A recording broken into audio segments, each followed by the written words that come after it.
महाराष्ट्रातील माझ्या तमाम ओबीसी भटके विमुक्त आलुतेदार बुलुतेदार बांधवांनो, आता मी या लाईव्हच्या माध्यमातून आपणाशी अर्जंट जे म्हणता येईल ते संपर्क साधण्यासाठी आलेलो आहे। आता आपण महाराष्ट्रामध्ये बघतोय काय परिस्थिती आहे, कशा प्रकारे झुंडशाहीच्या माध्यमातून सरकारवर दबाव टाकून जो लोंढा मुंबईमध्ये घुसलेला आहे। मुळात संविधानिक पदावर असलेले आमदार, खासदार, विरोधी पक्षनेते, त्याच्यामध्ये सत्तेमधले असतील, विरोधी पक्षातले असतील, या सर्वांनीच त्यांनी जी संविधानाची शपथ खाल्लेली आहे ह्याला कुठेतरी हरताळ फासलेला आहे। आणि ह्या अज्ञानी, अशिक्षित मनोज जरांगेच्या हटकोर भूमिकेला समर्थन देण्यासाठी हे सगळे आमदार, खासदार तिथं त्याला मांडीला मांडी लावून बघतात बसलेत। सर्वात महत्त्वाचं, त्याची जी मागणी आहे ती असंविधानिक आहे हे सर्वांना माहिती आहे, पण कुठंतरी मसल पॉवर, मनी पॉवर, सत्तेचा माज याच्या माध्यमातून ओबीसीच्या आरक्षणाचा जो काय आता जे काय शेवटची घरघर राहिलेली आहे त्याला शेवटचा झटका द्यायचं काम हा मनोज जरांगे आता करतोय। आपण पाहतोय सरकार किती बॅकफुटवर गेलेलं आहे।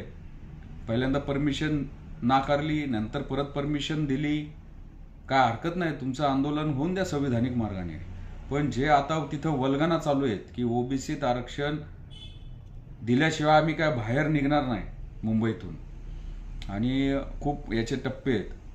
आणि सरकार ज्या प्रकारे सरकारमधील जबाबदार व्यक्ती बचावात्मक भूमिका घेतात आता ते अंबादास दानवे तिथं आले होते आणि ते म्हणाले की मी मराठा म्हणून इथं आलोय। तर एकंदरीत बंधूंनो, आपल्याला दिसतंय की आता अटीतटीची लढाई आहे, आरपारची लढाई आहे। आता जर आपण सर्व ताकदीनिशी आपले सर्व समाज घटक, सर्व समाज बांधव, सर्व संघटना याच्यामध्ये आरक्षण वाचवण्याच्या या लढाईमध्ये आपण जर उतरलो नाही तर आपल्यासारखे दुर्दैवी आपणच आपल्याला पुढच्या पिढ्या अजिबात कदापि माफ करणार नाही। त्यामुळं या संदर्भामध्ये आपलं जन आंदोलन कसं उभं करायचं, आपल्या आंदोलनाची भूमिका काय घ्यायची, कशा प्रकारे आपल्या ह्या ओबीसी आरक्षणाचं संरक्षण करायचं, या संदर्भामध्ये आपली भूमिका ठरवण्यासाठी आंदोलन कशा पद्धतीने करावं, मग आंदोलन आपण एक संघर्ष यात्रा काढावी, लॉंग मार्च काढावा, उपोषणाचं आपण हे करावं।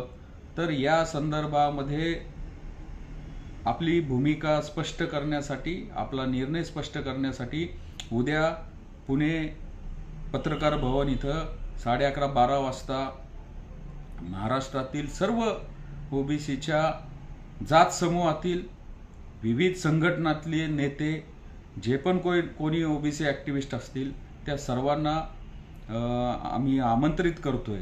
तर उद्या तिथं येऊन आपण आपली दिशा ठरवली पाहिजे, कारण की रात्र वैरेची आहे।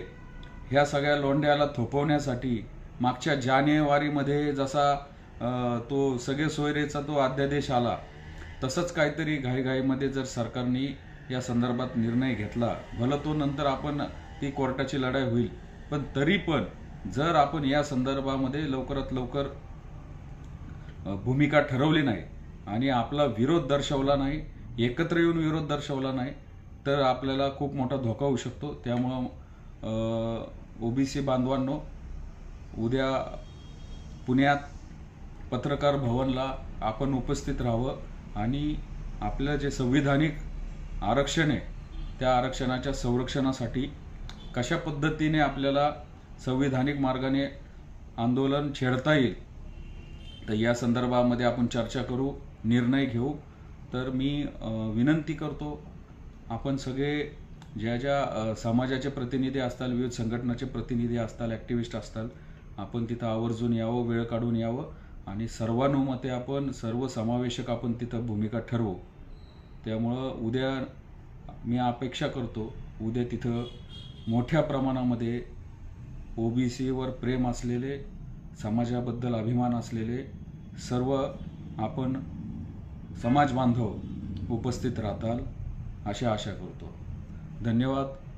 जय भीम, जय ओबीसी.